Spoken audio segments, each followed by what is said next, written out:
Em Boruto temos diversos vilões poderosos e com habilidades muito interessantes, porém, quais seriam os 10 mais poderosos que já apareceram até agora na obra?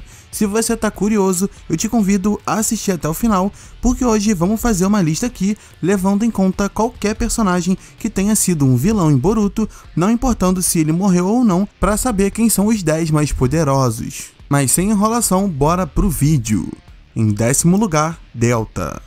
A Delta é uma ciborgue da organização Kara extremamente poderosa e com habilidades que podem ser mortais para os seus inimigos. Sendo uma criação do genial cientista Amado, ela sofreu muitas alterações onde foram implantadas ferramentas científicas em todo o seu corpo, a proporcionando a habilidade de modificar os seus membros, podendo usá-los como armas para atacar os seus oponentes. Ela também possui olhos especiais, onde ela tem a capacidade de absorver qualquer jutsu à base de chakra, podendo também devolver esses mesmos jutsus que são absorvidos. Esses mesmos olhos também possuem provavelmente a habilidade mais poderosa e complicada de se lidar da Delta, que são os feixes de luz destrutivos, que se atingirem o alvo, impedem até mesmo a regeneração. Delta também conta com o auxílio de um drone que amplia sua capacidade de visão e que demonstrou até mesmo a capacidade de detectar o Rasengan desaparecedor do Boruto. Como o drone em si não possui chakra, não dá para rastreá-lo mesmo se você for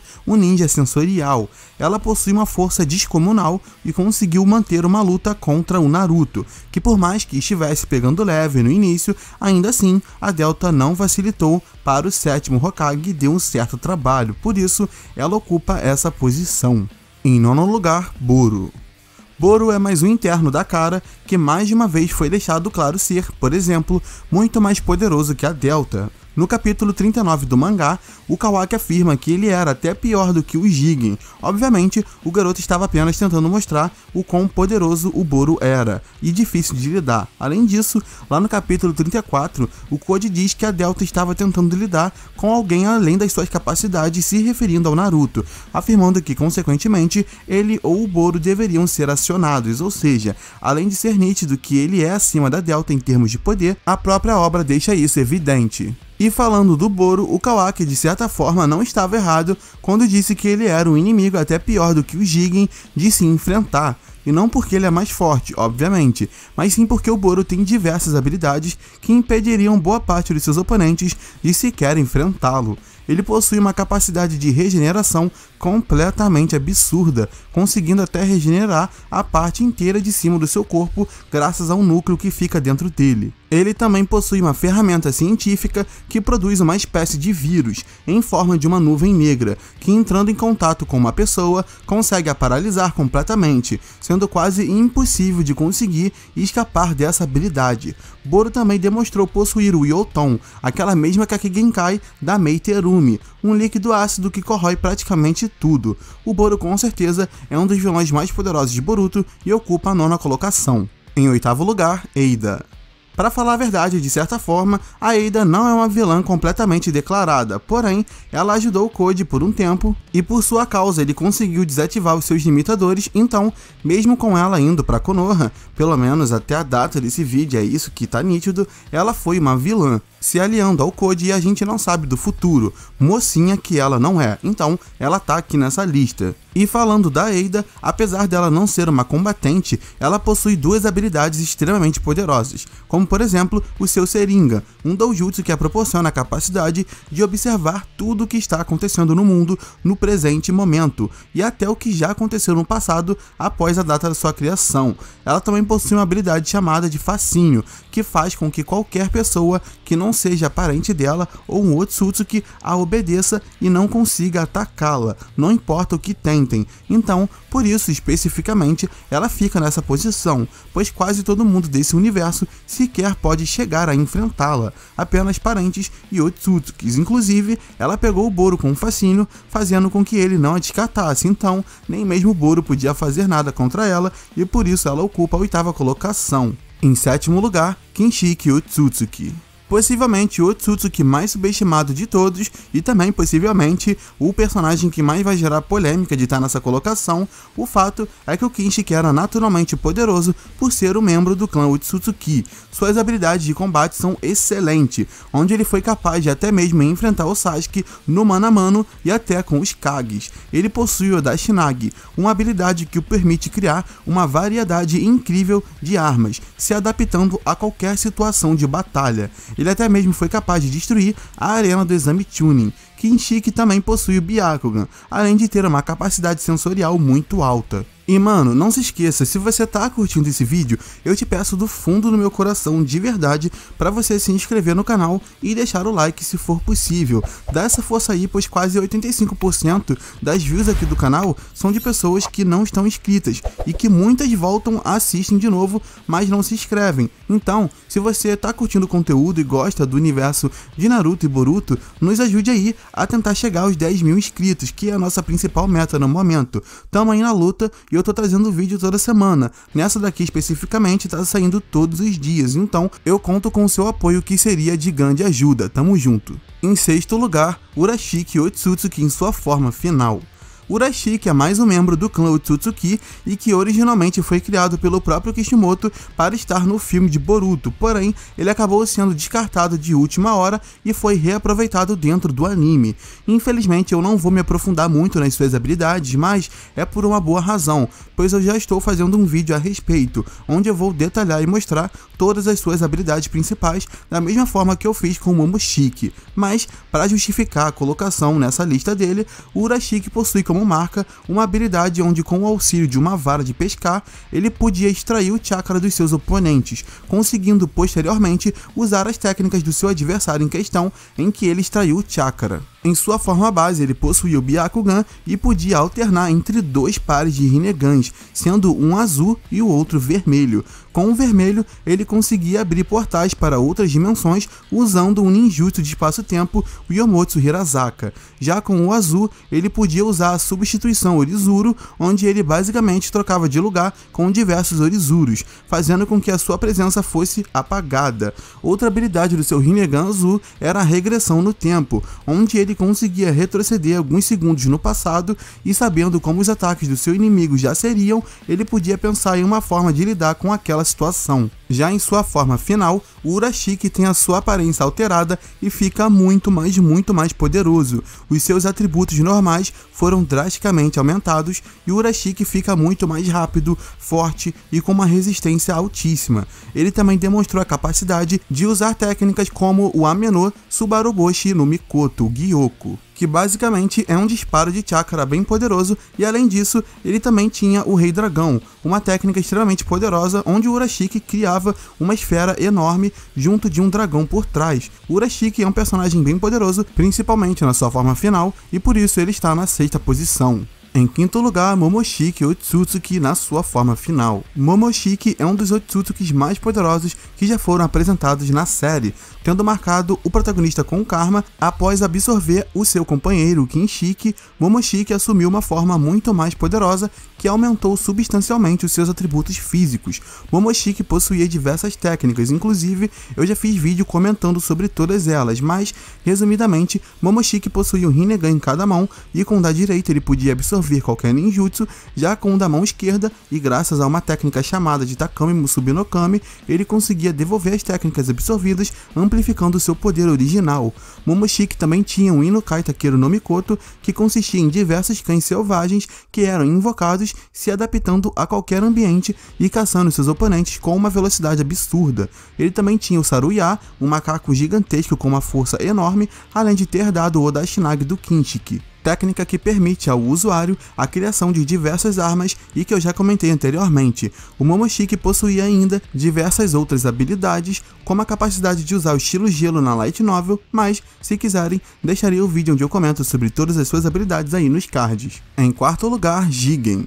Jigen é um dos personagens mais poderosos que já apareceram na franquia. Na realidade, ele é um receptáculo imperfeito do Ishiki, que o marcou com um karma e vivia o parasitando em seu cérebro. O Jigen usava basicamente as habilidades que o Ishiki tinha, como o Sukuna Hikona, que o permitia encolher qualquer objeto, incluindo ele mesmo, com exceção de outros seres vivos, e o Daikoku-ten, onde ele podia invocar qualquer coisa que ele encolheu de uma outra dimensão, aonde o templo não flui. O seu taijutsu e habilidades de combate são de altíssimo nível, e ele foi capaz de derrotar até mesmo a dupla Naruto e Sasuke, dando muito mais trabalho para eles do que o próprio Momoshiki em sua forma final, justificando a sua colocação acima dele, pois realmente era mais poderoso, sendo capaz de quebrar até mesmo a defesa de um Susanoo. Por isso, ele ocupa a 4ª colocação. Em terceiro lugar, Koji sem os limitadores. Koji é um interno da cara que possuía um poder até maior do que o próprio Jigen, como foi dito pelo próprio Amado, sendo necessário que limitadores de poder fossem implantados nele para não ameaçar a posição de liderança do Jigen dentro da organização Cara, já mostrando do que o personagem é capaz. Ele falhou na tentativa de servir como receptáculo para a alma do Ishiki e por conta disso recebeu um karma branco, em que Ishiki disse que era uma herança em forma do seu puro poder. Koji possui suas marcas de garra que o permitem transitar entre elas, realizando diversos combos e aproveitando em combate a experiência de combate dos Otsutsukis que foi forjada através de séculos, onde ele é capaz de usar acessando o karma da forma correta, mostrando que ele atualmente é o melhor usuário do karma, não mais poderoso, vejam bem, até porque o seu karma não é tão forte quanto o do Kawaki ou do Boruto, ele é falho, mas se tratando de conhecimento do karma e de uso, ele é sim o melhor usuário, tendo explicado algo inédito sobre o selo ao próprio Boruto. Ao retirar os seus limitadores, ele teve seu poder verdadeiro liberado e foi dito que ele agora é bem mais forte do que o próprio Jigen, por mais de um personagem, sendo eles o Bug, o Daemon e o próprio Amado, como eu mencionei antes, o que o levou a colocar os limitadores nele. Apesar de muitas pessoas acreditarem que ele não é mais forte que o Jigen, simplesmente porque apanhou pro Daemon, sendo humilhado e perdendo a moral, e porque muitos diferenciam o Jigen normal do Jigen com o chakra do Kyuubi na hora de fazer essa comparação, a obra é bem clara quando faz mais de um personagem revelar que ele de fato é superior ao Jigen, senão não seria necessário nem a implementação de limitadores de poder, pois o Jigen poderia lidar com ele usando o chakra do Kyuubi, o que não aconteceu, pois o personagem foi ilimitado, e se vocês lerem o capítulo onde o Jigen extrai o chakra do Kyuubi, ele diz que estava fazendo aquilo novamente, deixando evidente que o Jigen tinha o costume de extrair o chakra do 10 caudas com uma certa frequência, até porque o corpo do Jigen era incapaz de suportar todo o poder do Ishiki. Logo, o Koji de fato é superior ao Jigen, e não só ele, mas vários outros ciborgues que o Amado construiu, com ele próprio afirmando. Aliás, a primeira vez em que o Jigen aparece lutando, ele já tinha extraído o chakra do Kyuubi, ou seja, mano, esse é o parâmetro do poder dele, e a obra, quando compara com Koji e Daemon, não faz essa diferenciação, pois o Jigen é somente um, aquele lá da luta contra Naruto e Sasuke. Então, quando eles fazem essa comparação, com os personagens afirmando que um é mais forte do que o outro, eles levam em conta somente o Jigen, que era sim muito poderoso, mas ele tinha um limite, pois como eu disse, o seu corpo não suportava tanto poder. A prova é que na luta contra o Naruto e o Sasuke, ele venceu, mas ficou muito prejudicado, precisando de um certo tempo para se recuperar. Então, como a própria obra deixou claro em mais de uma ocasião, o Koji sem limitadores, usando seu poder real, está acima do Jigen, e mesmo atualmente estando sem nenhuma moral, tudo indica que ele vai ter a sua redenção, logo, ele ocupa a 3ª posição. Em segundo lugar, Daemon. Daemon é um ciborgue criado pelo Amado que possui uma habilidade mega roubada e interessante. Primeiramente, vale ressaltar que o Daemon é um dos ciborgues em que o Amado diz que superava grandemente o poder do Jigen, que era um receptáculo imperfeito, ou seja, ele inicialmente já era considerado acima do próprio Jigen, que demonstrou ser mais forte que o Momoshiki em combate, sendo a prova a própria luta contra Naruto e Sasuke, onde ele deu muito mais trabalho. Então, por consequência, se o Daemon é dito ser mais forte que o Jigen, que era mais forte que o Momoshiki em batalha, ele consequentemente está acima dos dois. Isso não sou eu que estou falando, é a própria obra que estabeleceu. Além disso, ele conseguiu superar em combate com muita facilidade o próprio Koji sem os limitadores, deixando claro que o seu taijutsu, força, velocidade e reação estão muito acima da maioria dos personagens que já foram apresentados em Boruto. Seu combate é muito superior ao próprio Naruto e Sasuke, que conseguiram lutar de igual para igual com o Momoshiki na sua forma final. Logo, se o Daemon tá claramente acima por ter superado o Code, que é mais forte que o Jigen, sendo confirmado pelo Amado sua força, como eu disse anteriormente, sim, pasmem, ele é de um nível acima de todos esses citados agora, o que não é nenhum absurdo vindo da mente do genial do Amado, que criou um ciborgue detalhadamente pensado para superar outros seres mega poderosos com especificações bem altas. A força do Daemon é tanta que ele foi capaz de abrir uma cratera no chão sem fazer muito esforço quando golpeou o Code. Lembrem-se daquelas cenas onde o Naruto e o Sasuke mantinham uma luta equilibrada com o Momoshiki na sua forma final, e agora pensem que o Daemon tem um taijutsu e velocidade superiores ao da dupla Naruto e Sasuke. Conseguem perceber que não é exagero colocá-lo nessa posição? Mas isso não é tudo, o Daemon tem como habilidade principal refletir os golpes do seu adversário, sendo revelado recentemente que ele precisa tocar em alguém para essa habilidade ser ativada, mas sem ter detalhes de como isso realmente funciona, e se existe uma tolerância de tempo. Enfim, o fato é que para um personagem tão veloz quanto o Daemon, que transita facilmente nos locais, brincando de cavalinho com pessoas sem elas sequer perceberem a sua chegada, não é difícil para ele encostar em qualquer um. Fora que mesmo que a sua habilidade seja anulada, ele ainda tem um taijutsu, força, velocidade e reação de um nível incrivelmente alto. Com toda certeza ele está na segunda colocação. Em primeiro lugar, Ishiki Otsutsuki. Com certeza o vilão mais poderoso já apresentado em Boruto é o Ishiki, que foi só derrotado graças ao modo Baryon do Naruto, que drenou grande parte da sua vida, colaborando para sua derrota final. Ishiki era superior em status a Kaguya, vindo à Terra muito tempo atrás e sendo traída pela própria Kaguya. Ele possui Byakugan e um doujutsu único que o concede habilidades como Sukuna Rekona, o que o proporciona a capacidade de encolher qualquer coisa, incluindo ele mesmo menos outros seres vivos, e o Daikokuten, que o permite invocar qualquer coisa de uma dimensão onde o templo não flui, como pilastras, cubos gigantes e por aí vai. Ele foi o último grande vilão da obra até a data desse vídeo aqui e que pressionou os protagonistas ao máximo. Ele não é só o vilão mais poderoso já apresentado em Boruto, mas um dos mais poderosos de toda a franquia. Seu taijutsu, velocidade, reação, força, tudo é de outro mundo e ele é um dos combatentes mais vorazes de toda a série. Mas, e aí, quais são os seus 10 vilões mais poderosos de Boruto? Comentem aí nos comentários a sua própria lista e lembrem-se de respeitar a opinião da galera, já que no fim, cada um tem a sua própria opinião. Se inscreva no canal se você ainda não é inscrito e também deixa o like, isso vai ajudar muita gente e nos ajude aí nessa luta para chegar aos 10.000 inscritos. Espero que você tenha gostado do vídeo, valeu pra quem assistiu o vídeo todo, fui!